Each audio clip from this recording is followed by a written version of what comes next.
The threat no one stopped. The elevator doors slid open at 11:47 p.m., and Nia Chen stepped into the marble lobby of the residences at Harbor Point, where silence cost $12,000 a month. Marcus was waiting by the concierge desk. She saw him before he saw her. The set of his shoulders, the way his jaw worked like he was chewing on words he'd been saving all evening. Her fingers tightened around her purse strap, calculating exit routes she'd mapped 100 times before. Side door to the parking garage, 30 seconds. Main entrance, 20 feet but the doorman would see. Service hallway behind the mailroom, locked after 10. Baby. His voice was honey poured over gravel. You're late. The manager needed me to close. She kept her tone light, easy. Didn't move toward him yet. Close. He repeated the word like it had another meaning, something darker underneath. With who? The concierge Daniel, mid-50s, kind eyes that had smiled at her every morning for 8 months, suddenly became very interested in his computer screen. The couple waiting for the elevator, the Hendersons from 14C with their yoga mats and green juice glow, stepped inside the moment the doors opened. Didn't hold it for her. Marcus closed the distance between them in 3 strides. His hand found her elbow, gentle to anyone watching. His thumb pressed the nerve just hard enough to send electricity shooting up her arm. I asked you a question. Miguel, the line cook. Same as always. Her voice didn't shake. She'd learned that trick 6 months ago. Miguel. The name sat bitter on his tongue. You smell like fryer grease and lies. The lobby was designed for discretion. Soundproofed walls. Ambient music that swallowed conversations. Lighting positioned to cast everything in warm, forgiving tones. The architect had probably won awards for creating such elegant neutrality, such perfect conditions for pretending. Security guard posted by the entrance Jerome, who'd helped her carry groceries when Marcus was traveling, who had a daughter her age, scrolled through his phone like it required his complete attention. Marcus, I'm exhausted.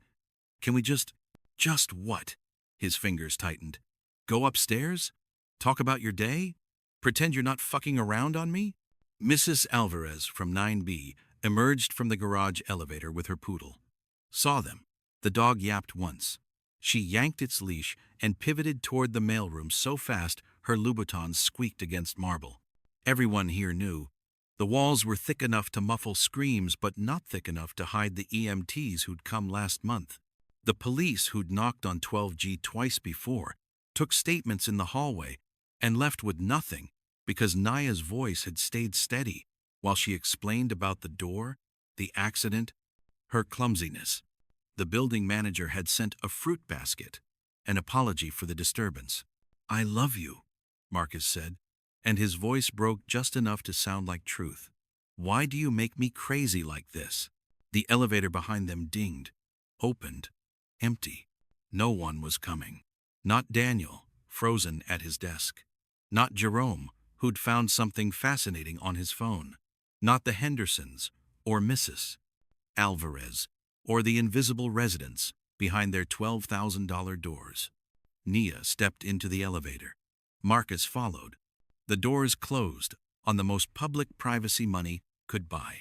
The first time Marcus said, I'll handle it, Nia had thought it was love. Her student loan payment late because the restaurant switched payroll systems and her direct deposit bounced.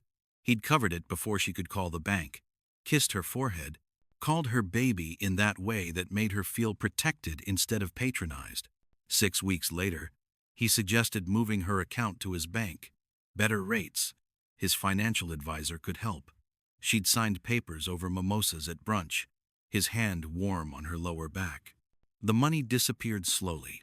Not stolen, reassigned. Joint account became his account, with her name decorative on the paperwork. Her paychecks routed through him first. Groceries on his card. Her phone on his plan.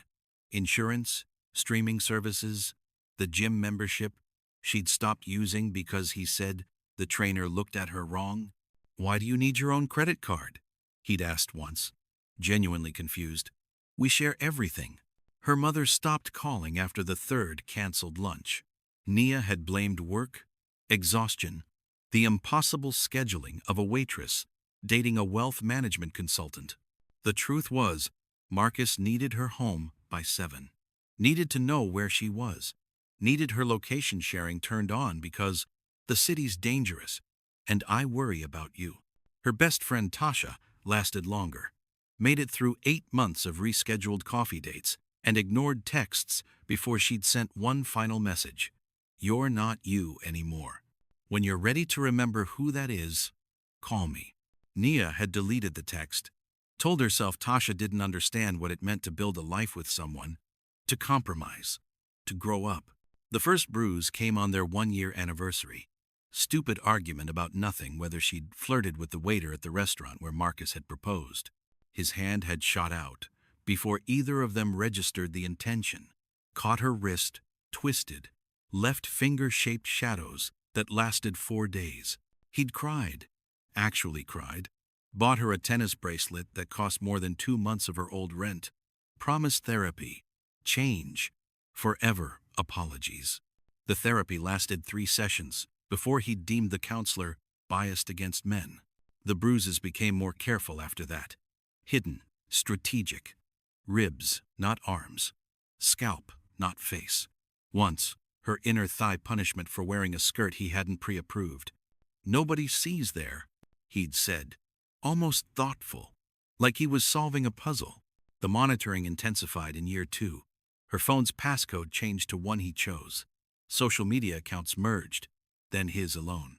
Emails forwarded to him automatically, a security measure, he'd explained, after a colleague's girlfriend got hacked. She'd stopped painting. The acrylics and stretched canvases that had filled her college apartment, that had made professors tell her she had something rare, something worth pursuing, all donated when they'd moved into Harbor Point. Not enough space, Marcus had said. And anyway, wasn't she too busy, too tired? The restaurant became her only autonomy. Hours he couldn't monitor because service industry chaos didn't allow for constant texting. Miguel teasing her in Spanglish. Daniel the dishwasher playing bachata too loud in the kitchen. The routine of muscle memory. Table 4 wants extra lemon. Table 9 is allergic to shellfish. The businessman in the corner booth tips 30% if you remember his drink. But even that space was shrinking.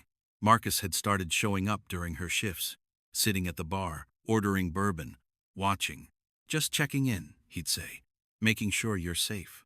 Last month, he'd friended her manager on Facebook. Yesterday, he'd asked why she smelled different when she came home, accused her of wearing perfume.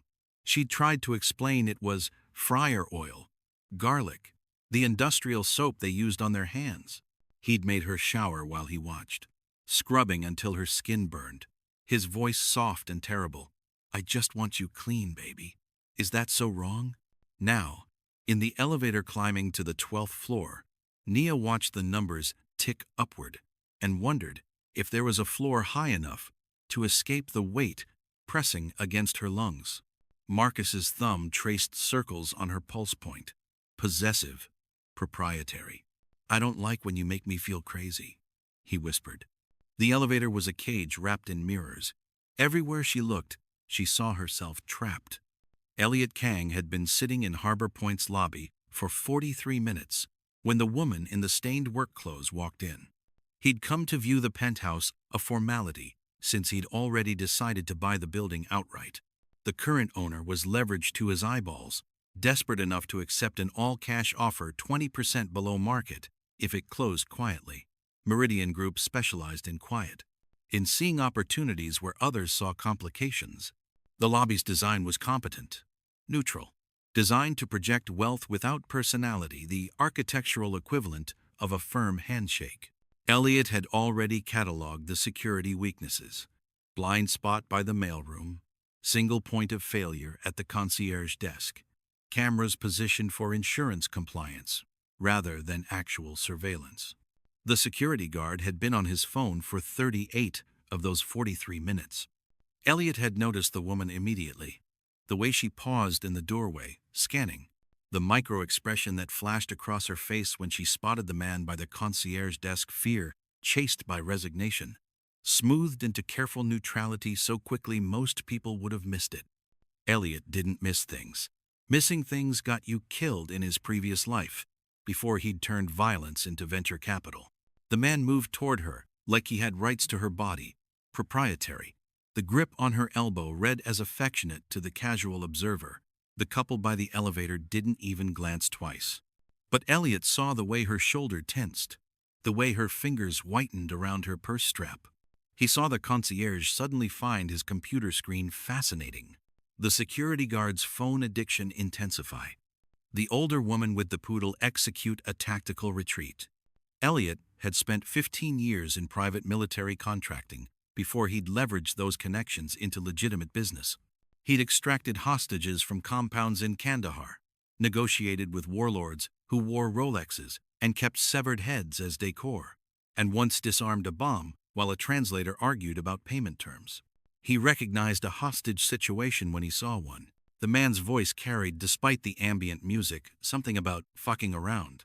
Words designed to humiliate in a space designed to absorb sound. The woman's response was too quiet to hear, but her posture told the story. Appeasing, calculating, surviving. The elevator arrived, she stepped inside. The man followed. Elliot was moving before the doors closed. His reflection in the polished marble columns showed what everyone else saw. 6'1", fit but not ostentatious, dressed in the kind of suit that whispered rather than shouted wealth. Black hair cut precisely, Korean features that made people in business meetings reflexively underestimate him until the contracts were already signed. He reached the elevator bank as the numbers climbed. 12. The doors closed. Daniel, the concierge, finally looked up. "Mr. Kang? The penthouse viewing?" "Postpone it." Elliot's voice was calm, pleasant, the voice that made subordinates nervous because they couldn't gauge the threat level. "Which apartment is 12G? "I couldn't possibly." Elliot placed his phone on the marble desk. The screen showed the building's ownership documents, Meridian Group's acquisition offer, and Daniel's employment contract, all pulled up in the 30 seconds it took to cross the lobby. 12G, Elliot repeated, still pleasant, and the names of the residents. Daniel's Adams apple bobbed, Marcus Whitmore, and Nia Chen. "But sir, resident privacy is about to become my concern." Elliot picked up his phone. How long has building security been ignoring disturbances from that unit?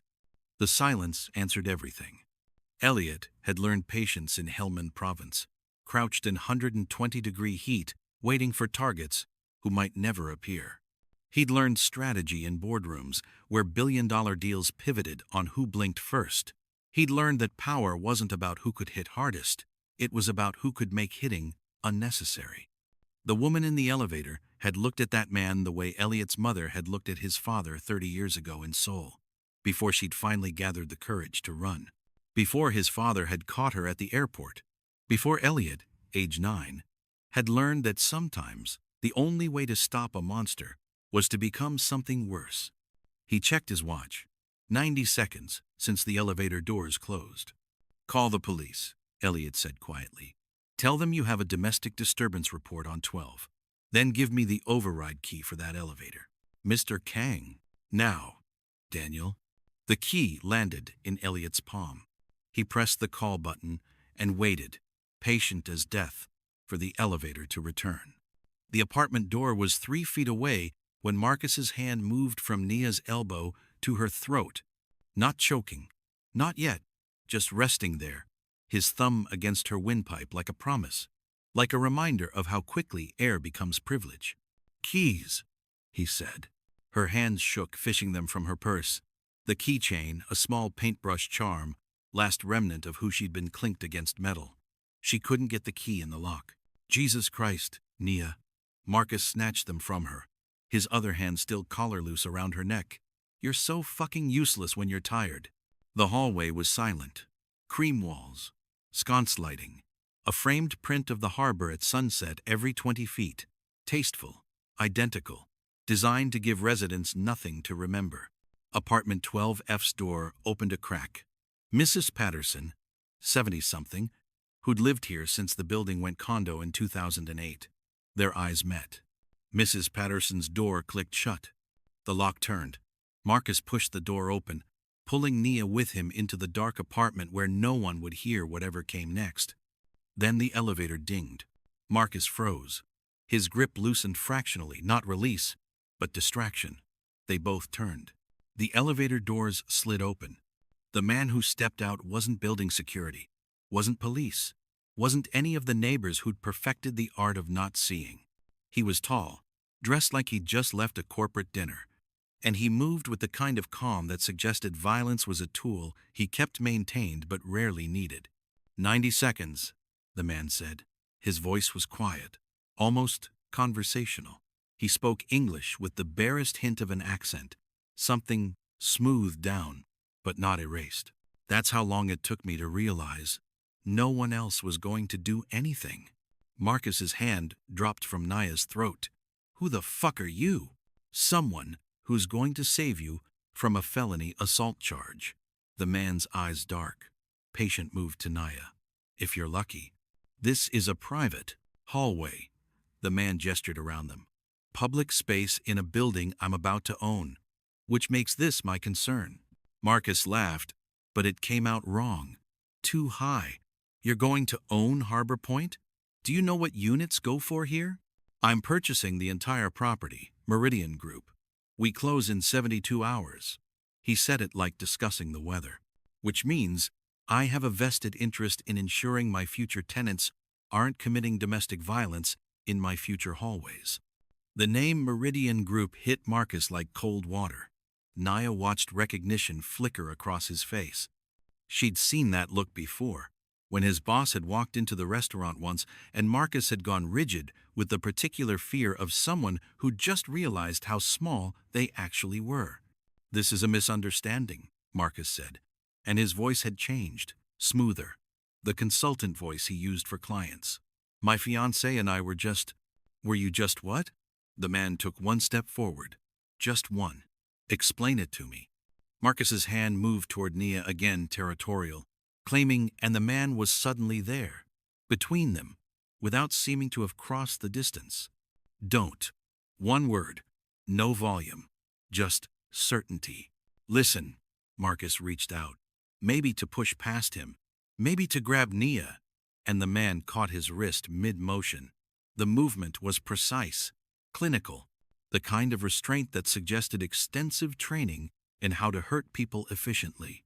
Kang Meridian Group, the man continued, still holding Marcus's wrist at an angle that looked casual but made Marcus's breathing change, owns security firms, property management companies, and a legal team that specializes in personal protection orders. We also maintain relationships with every major law enforcement agency in the state. He released Marcus's wrist. Marcus stumbled back. So, when I suggest you leave this hallway right now, understand that I'm not threatening you. I'm giving you information so you can make an informed choice. His smile was polite, distant. You have two options. Walk away, or wait for the police currently en route to have a conversation about the bruises I can see on Miss Chen's arm from here. Nia's hand moved reflexively to her elbow, covering the finger-shaped marks. You don't know what you're... Marcus started. I know exactly what I'm interrupting. The man's voice went colder. I grew up watching my father do this to my mother. The escalation pattern. The public-private switch. The way everyone pretends not to see, because it's easier than getting involved. He turned to Nia then, and his expression shifted into something gentler. Not pitying, just human. Miss Chen, do you want to leave with him? The question hung in the air like a live wire. Behind them, elevator doors opened. Two police officers stepped out. Daniel must have made the call. The hallway suddenly felt crowded. Mrs. Patterson's door cracked open again. The Hendersons emerged from 12C, watching. Everyone was watching now. The man, Elliot Kang, Meridian Group, someone with the kind of power that made Marcus's face drain white, asked again, quieter this time, do you want to leave with him? And Nia, who'd spent 3 years making herself smaller, found something sharp and bright in her chest. No, she whispered. Then louder. No. The word hung in the air like broken glass, beautiful and dangerous, and impossible to take back. Marcus's face went through 3 expressions in 2 seconds. Shock, rage, and then something worse.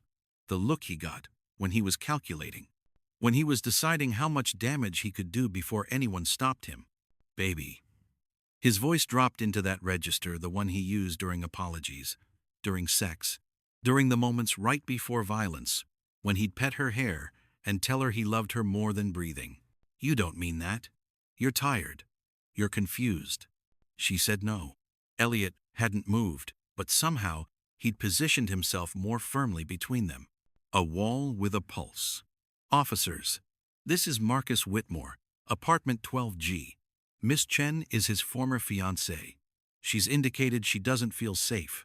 The older officer, Ramirez, according to his nameplate, pulled out a notebook.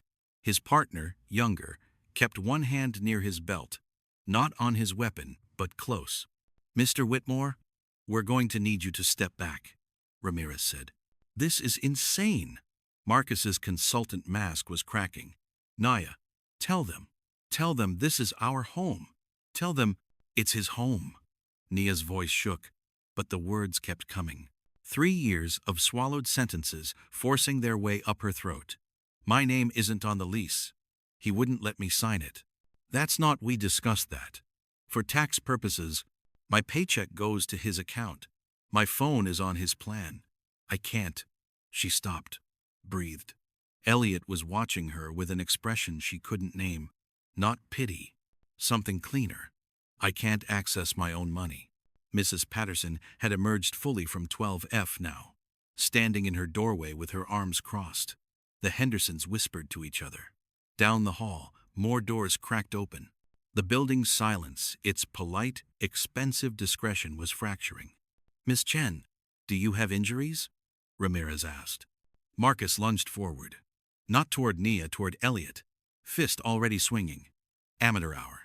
Elliot stepped inside the punch, redirected the momentum, and had Marcus face first against the wall in under 2 seconds. One hand pinning Marcus's wrist behind his back, the other flat between his shoulder blades. Don't, Elliot said mildly. You'll just make this worse. The younger officer moved in, taking over the restraint. Handcuffs clicked. Marcus was screaming now about lawyers, lawsuits. Who did they know who he was, who his family was? And Nia felt something crack open inside her chest. Not relief, not yet, just space. Room to breathe that hadn't existed seconds ago. Miss Chen. Ramirez had kind eyes, tired eyes. The eyes of someone who'd taken this call before, who knew how it usually ended. Can you show me your injuries? She pulled up her sleeve. The fingerprint bruises on her elbow looked darker under the hallway's LED lighting. She turned slightly, lifted her shirt just enough to show the mottled purple along her ribs from 3 days ago. The split lip she'd covered with lipstick, faded now. Mrs. Patterson made a noise. Low, wounded. I have photographs, Elliot said quietly. Time-stamped from tonight. The interaction in the lobby. The grip. If you need corroboration. Ramirez looked at him. You witnessed the initial contact? I witnessed enough. Elliot's voice was flat, professional. Miss Chen displayed signs of distress. Mr. Whitmore exhibited controlling behavior consistent with domestic violence patterns. When they entered the elevator, I followed. The building concierge can confirm the timeline. You just happened to be here? The younger officer sounded skeptical. I'm purchasing the building. I was here for a viewing. Elliot pulled out his phone, showed them something, probably documents, proof. I've spent 15 years in private security. I know what escalation looks like. Marcus was still shouting. His voice had gone ragged. Animal. Nia, you bitch! You ungrateful! That's enough. Ramirez nodded to his partner. Let's take Mr. Whitmore downstairs. Get his statement separately. They dragged him toward the elevator. He fought, heels skidding on carpet. His voice echoed off the walls. She's lying! She's fucking lying! Nia, I'll kill you! The elevator doors closed on the threat. Silence rushed back in, heavier than before. Nia's knees went liquid. She caught herself against the wall, gasping. 3 years. 3 years of holding her breath, making herself acceptable, believing if she just tried harder, Loved better. Smoothed down her sharp edges. Hey, Elliot's voice. Close, but not touching. Look at me. She did. His face was carefully neutral. No judgment. No savior complex. Just a man who'd decided to do something when no one else would. You need to breathe, he said. In through your nose.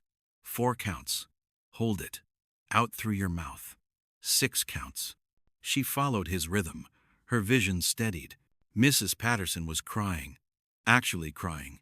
I'm so sorry, the old woman whispered. We all heard. I'm so sorry. Miss Chen.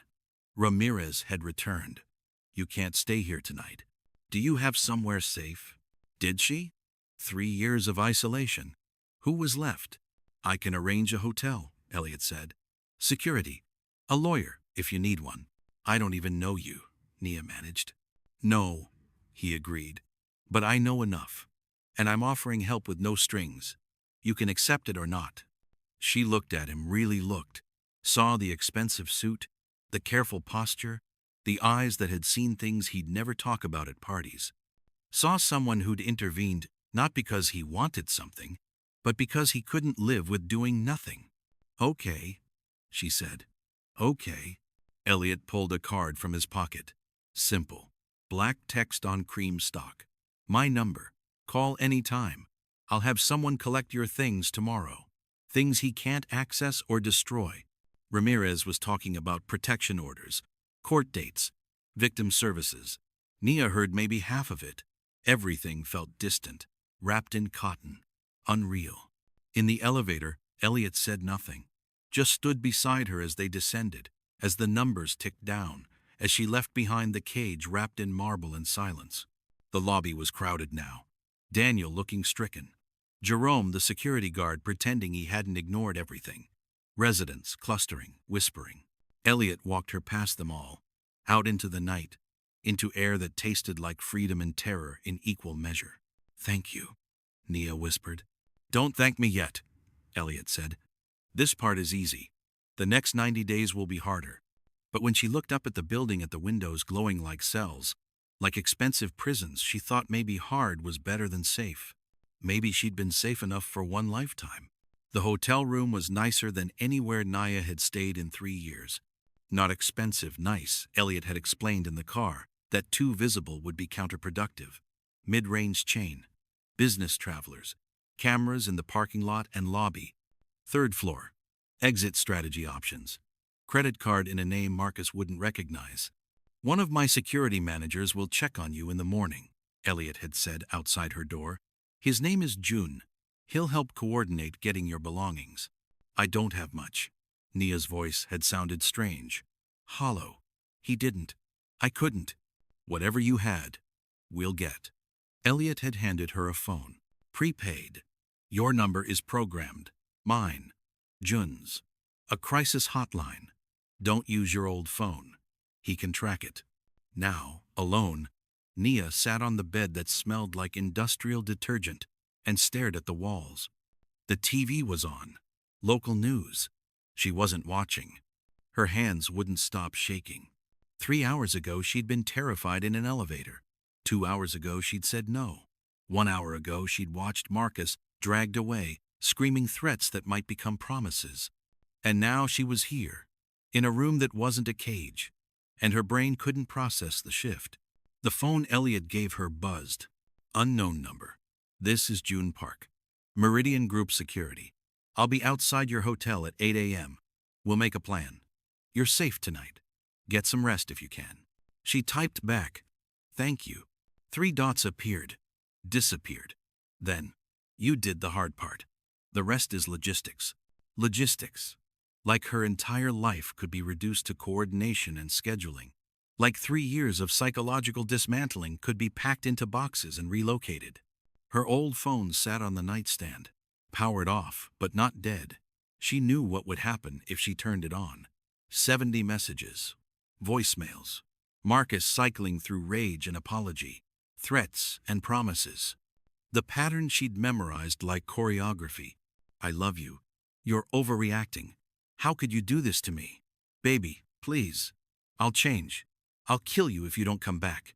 You're nothing without me. The script never changed, only the intensity. She picked up the phone, not to turn it on, just to hold it. This device that had stopped being hers months ago. He'd installed tracking software, read her texts, monitored her calls. She'd known and she'd let him, because fighting meant bruises and silence meant survival. Nia carried the phone to the bathroom, placed it in the plastic ice bucket, and filled it with water. Watched the screen stay dark as the device drowned. It felt like nothing. It felt like everything. Morning came clinical and fast. June Park was exactly where he'd promised. Parking lot, 8 a.m., driving a nondescript sedan that probably cost more than her yearly salary. He was mid-30s, Korean-American, built like someone who'd spent significant time in a gym designed for function rather than aesthetics. His handshake was firm. His eyes scanned the parking lot twice before he opened her door. "How'd you sleep?" he asked. "I didn't." Expected. He pulled into traffic. "Here's the plan. Your apartment, his apartment, was cleared this morning. Marcus posted bail at 6 a.m. He's not allowed within 500 feet of you or the residence pending the hearing. But men like him don't always respect paperwork." Nia's stomach dropped. "He's out?" "Out, but monitored. We have someone watching. If he violates the order, he goes back in." June's voice was matter-of-fact, calming. "We're not going to the apartment. Too risky. Instead, we're meeting your building manager at a storage facility. Neutral location. You'll inventory what you want. We'll coordinate retrieval. He'll destroy everything. He'll try. That's why we moved fast." June glanced at her. "Elliot made some calls last night. The building management company is very motivated to cooperate with their future owner. Your belongings were photographed and documented at 7 a.m. Anything Marcus damages now becomes evidence and a civil claim." The storage facility was industrial, concrete and metal. June led her to a unit where her life had been condensed into labeled boxes. It was almost funny. 3 years, 12 boxes, clothes, toiletries, documents. The building manager, a nervous woman named Patricia, explained. "We couldn't take furniture, but personal effects, photos, anything that seemed important." Nia opened the first box. Her painting supplies, the ones she'd thought Marcus donated, brushes, acrylics, sketch pads, hidden in the back of his closet, apparently.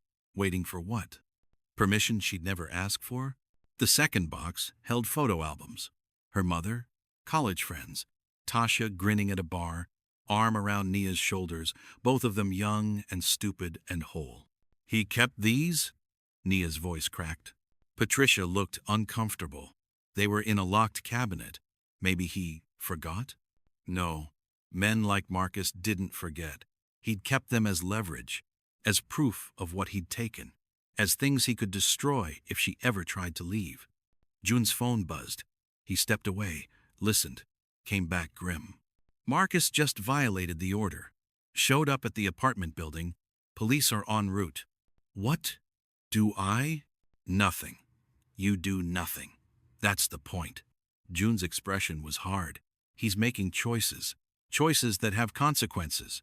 You're not responsible for managing his behavior anymore." Patricia handed Nia a folder. "Your documents. Birth certificate, social security card, passport. We also included bank statements from before the joint account. Evidence of financial abuse." Evidence. The word felt clinical. Clean.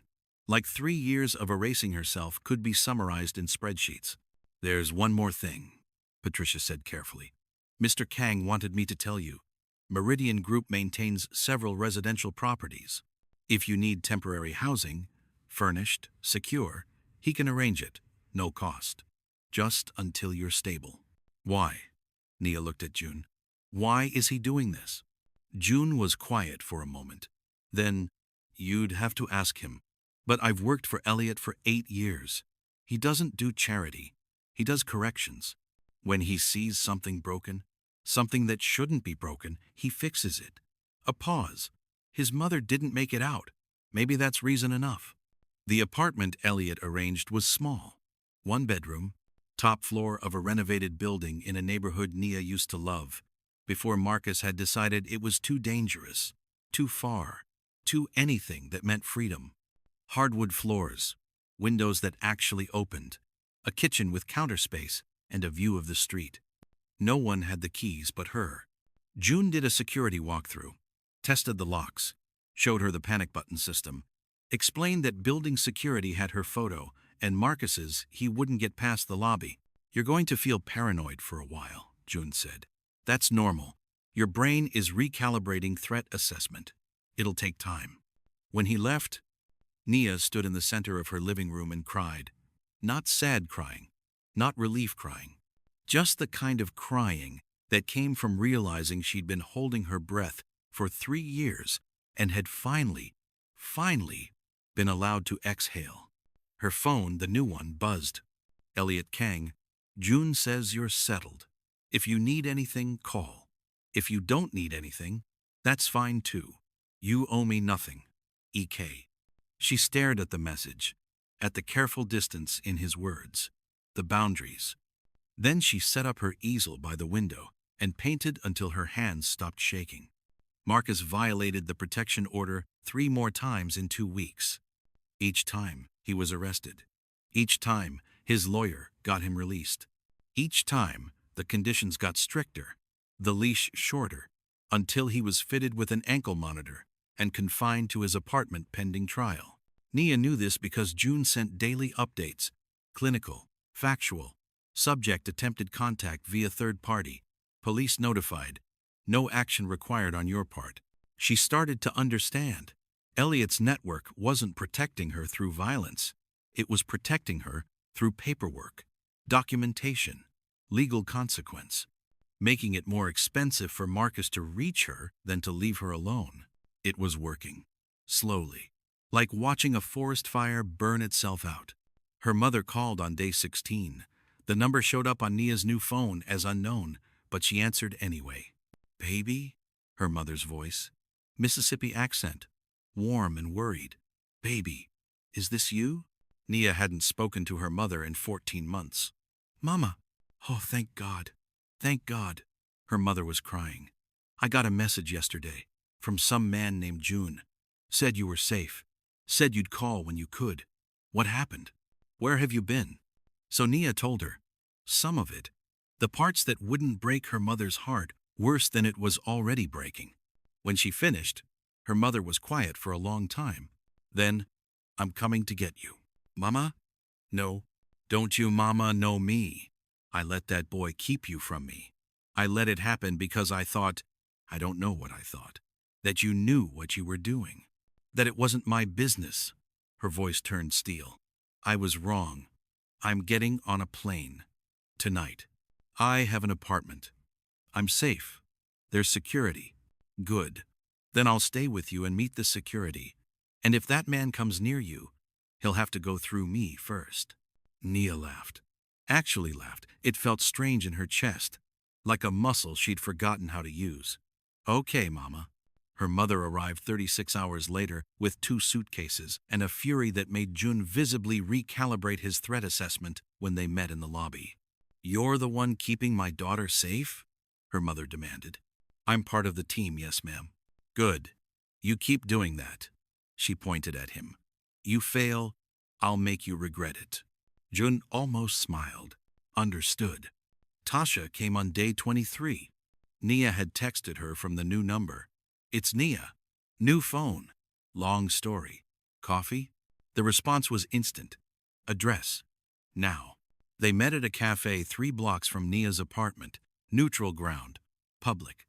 Tasha walked in, looking exactly the same. Locks pulled back, nose ring, vintage leather jacket, and exactly different. Older in the eyes. Sadder. She sat down without ordering. Stared at Nia. "I thought you were dead," Tasha said. "I'm sorry. Don't apologize. Don't you dare apologize to me." Tasha's voice shook. "I should have come for you. Should have showed up. Should have called the cops myself. I thought if I gave you space, you'd figure it out.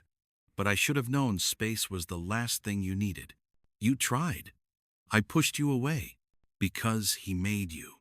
Tasha reached across the table, grabbed Nia's hand. "Are you out? Are you really out?" "I'm out." And he's not coming back? He's trying, but there's people helping, making sure he can't. Tasha absorbed this. People like the guy in the suit who was watching us from across the street when I walked in. Nia glanced over.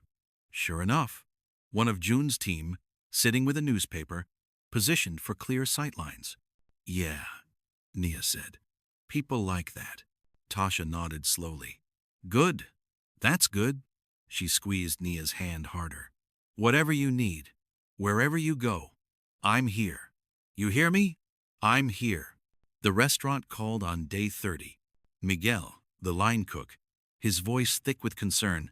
Mija, where you been? Manager says you quit, just didn't show up. That's not you. I'm sorry, Miguel. I should have called. You okay? You safe? Such a simple question, such a complicated answer. I'm safe, she said. I'm not coming back, but I'm safe. That pendejo? Miguel's voice went dark. He hurt you? He won't anymore. Silence. Then, good. You need anything? Money? Place to stay? Someone to break his legs? You call me? She laughed despite herself. I will. You paint again? You let me know. I want to buy one. Hang it in my house. The words stuck in her throat. Yeah, okay. On day 45, June knocked on her door at 7 p.m. He's gone, June said without preamble. Nia's heart stopped. Gone? Skipped bail. Cut the ankle monitor. Disappeared. June's expression was carefully neutral. Police issued a warrant. We've flagged his credit cards, phone, known associates. He won't get far, but he's out there. He's running. That's different than hunting. June stepped inside. But we're increasing security. I'll have someone posted on this floor. Elliot wants to see you, if you're comfortable. Elliot? Why? Because this is where it gets complicated. Jun's jaw tightened, and he wants you to know exactly what you're walking into. Elliot's office wasn't what Nia expected. Not a sterile high-rise with glass and steel. Instead, a renovated warehouse in the arts district. Brick walls and exposed beams. Floor-to-ceiling windows overlooking the river. One side of the space was clearly workspace desks, monitors, people moving with purpose. The other side was something else. Art, sculptures, a wall of paintings that made Nia stop breathing. You collect, she said. Elliot looked up from his desk. He'd traded the suit for dark jeans and a black Henley. More human, more dangerous, somehow, without the corporate armor. I invest, he corrected, in things that matter. Artists who deserve better than waiting tables because the world doesn't value what they make. He gestured to a chair. Nia sat. June said Marcus ran. He did. Which means he's desperate. Desperate men make stupid choices. Elliot leaned back. I need you to understand something. What I did intervening, providing security, resources that was the easy part, the part I can control. And now it gets personal. His expression was unreadable. Marcus will escalate. He'll try to reach you through people you care about. He'll make threats. He might even try to hurt himself to manipulate you into contact. These are standard patterns. I know, Nia said. I've lived them. Yes, but you've never lived them with someone like me involved. Elliot's voice went quieter. Meridian Group isn't just property management. We provide security for high-risk clients, witness protection coordination, asset recovery in hostile territories. I have resources Marcus can't imagine, and if he pushes hard enough, I'll use them. What does that mean? It means I can make him disappear in ways that are completely legal but utterly effective. Elliot met her eyes. But it also means you'll be in my world, subject to scrutiny, association. People will ask who you are, why I'm protecting you. Some will assume you're leverage. Others will assume you're a transaction. And what am I? Someone who deserves better than what happened. He paused. Someone I'd like to know better, if you're willing. The honesty of it hit her sideways. No pretense. No savior complex. Just truth. Why me? Nia asked. You could have called the police and walked away. Why this? Elliot stood, moved to the window. For a long moment, he just stared at the river. My father was a diplomat, respected, connected. My mother was an artist, painter, like you. His voice was flat, practiced. He controlled everything, where we lived, who we saw, how she spent her time. I watched her get smaller for 10 years. Elliot. When I was 12, she tried to leave, got us to the airport, Tokyo. He found us before we could board. He turned back. I haven't seen her since. He sent her somewhere, facility, institution, I don't know. Erased her. And no one stopped him because he had power and she had nothing. Nia couldn't breathe. I'm sorry. I'm not asking for sympathy. I'm explaining why I don't walk away. Why I can't. His eyes were dark, empty in a way that suggested years of very expensive therapy. I built this company to have the kind of power my father had, but I use it differently. To fix things. To correct things, he said. When the system fails, when people with resources ignore people without, I step in. That's not a healthy coping mechanism, Nia said. No, Elliot agreed. But it's mine. They looked at each other. Two people shaped by violence they didn't choose. If I stay in your orbit, Nia said slowly, what does that look like? Honestly, I don't know. Elliot moved back to his desk, pulled out a folder. I can offer you a job. Administrative, gallery coordination, whatever fits. Salary, benefits, space to paint. No expectations beyond professionalism. And personally, I'd like to have dinner. Get to know you outside crisis. See if there's something worth exploring when we're not in emergency mode. He slid the folder across. But I need you to understand. My world has sharp edges. People I've made enemies of. Risks that come with proximity. You choose this. You choose complications. Nia opened the folder. Employment contract. Apartment lease in her name only. Bank account details. Documentation of everything Marcus had taken, laid out in careful legal language. You're offering me my life back. I'm offering you options, Elliot said. What you do with them is yours. She looked at the paintings on his wall. Really looked. Saw the signatures. Emerging artists. People given chances. People whose work mattered to someone with resources, who decided to care. Dinner, Nia said. Let's start with dinner. Elliot almost smiled. Friday. They ate at a Vietnamese restaurant in a neighborhood Marcus had forbidden. Pho and summer rolls and conversation that had nothing to do with violence. Elliot asked about her painting, about what she'd wanted before everything got derailed, about the art school applications she'd abandoned. Nia asked about his work, the non-security parts, the investments, the artists he'd discovered, the gallery show he was planning. It was normal, almost boring, and it was the best evening Nia had experienced in 3 years. Walking back to her apartment, Elliot kept careful distance, didn't reach for her hand, didn't assume. Thank you, Nia said outside her building. For dinner? For not making this complicated. It's already complicated, Elliot said.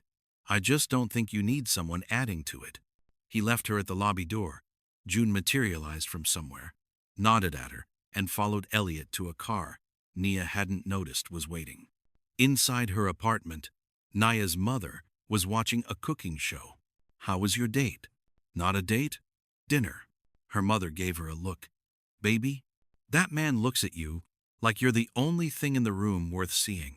That's a date. Nia thought about the careful distance, the respect, the way Elliot had asked permission before everything, even casual touches. Maybe, she said. Good, her mother said. You deserve someone who asks. 3 months later, Nia had her first gallery showing. Not a major venue, a small space in the arts district, the kind of place emerging artists use to build portfolios. But it was hers, her work, her name on the promotional materials. Elliot had offered the space through Meridian's Arts Foundation.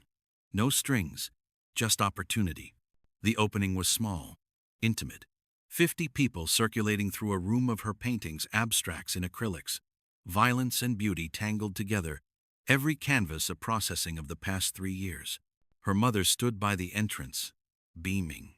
Tasha had brought friends. Miguel from the restaurant showed up in his one good suit, grinning. And Elliot stood in the corner, watching not the art but the room. Still scanning for threats. Still ready. They hadn't defined what they were yet. Partners felt too formal. Dating felt too casual. They'd settled into something that worked. Dinners twice a week, museum visits, conversations that ranged from surface level to soul deep depending on the day. He'd kissed her once, outside a bookstore, and asked if it was okay after the fact. She'd laughed and kissed him back properly. Nia was halfway through explaining her process to a potential buyer when June appeared at Elliot's elbow, whispered something. Elliot's expression went cold.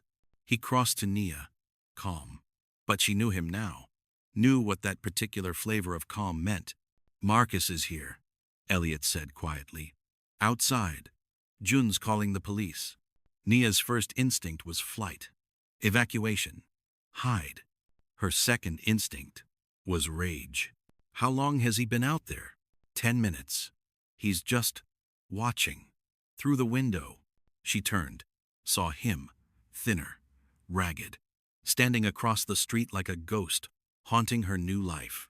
I'm going out there, Nia said. Absolutely not. I'm going. She looked at Elliot. With you. With June. With witnesses. But I'm done hiding. Elliot studied her, saw something that made him nod. Okay, but if he moves toward you, we extract. No arguments. They walked out together. June flanked left. Another security officer Nia had never noticed materialized on the right. Marcus watched them approach. He looked hollowed out. 3 months of running, of consequences, of losing control had carved him down to essentials. Nia, his voice cracked. Please, just talk to me. No, 5 minutes. I just need 5 minutes. No, she said again. Louder. Passers-by were stopping, watching. You don't get my time. You don't get my words. You don't get anything. I love you. You never loved me. You loved controlling me. You loved making me small enough to fit in the box you built. Nia's voice was steady, clear. But I don't fit anymore. Everything I did was because I cared. You broke my ribs because you cared? You isolated me from my family because you cared?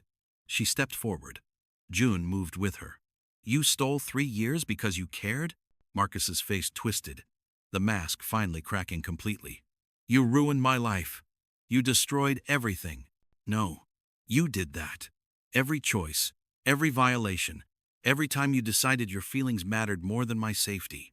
Nia felt something settle in her chest. Final. Complete. I'm not afraid of you anymore. You should be. His hand moved to his pocket. June was already moving, tackling Marcus before whatever he'd been reaching for cleared fabric. Police sirens wailed closer. Officers emerged from vehicles, taking control. Elliot touched Nia's elbow. Gentle. You okay? She was shaking. But not from fear, from adrenaline. From the sheer relief of finally saying everything she'd swallowed for 3 years. I'm good, she said. They walked back inside. Behind them, Marcus screamed her name. Threats. Promises. The same old script. But Nia didn't turn around. Inside the gallery, conversation had stilled. Everyone watching. Her mother looked ready to commit murder. Tasha had her phone out, recording everything. The potential buyer from earlier approached carefully. Is everything? Should we? Everything's fine, Nia said. Where were we? The creative process? Slowly, carefully, the party restarted. Elliot stayed close. Not hovering, just present. That was brave, he said. That was necessary. Nia looked at her paintings, at the violence and beauty she'd made from breaking. I'm not a victim anymore.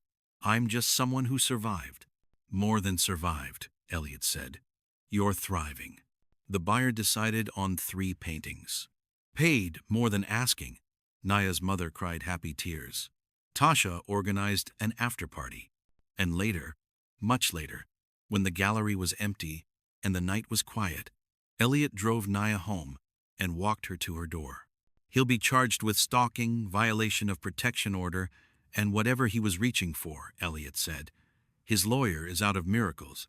He's going away for a while. Good. You don't sound satisfied. Because it's not about him anymore. Naya unlocked her door, turned. It's about me. Building something that's mine. Figuring out who I am when I'm not managing someone else's violence. And who are you? She smiled. Still figuring it out. But I'm getting closer. Elliot kissed her forehead. Careful. Respectful. Take your time. I'll be here. Inside her apartment, Nia stood by the window and looked out at the city. At the lights and possibilities. At the life she was rebuilding from scratch. Marcus was gone. Not dead. Not disappeared. Just irrelevant. And she was here. Whole. Unbroken. Ready to paint something beautiful.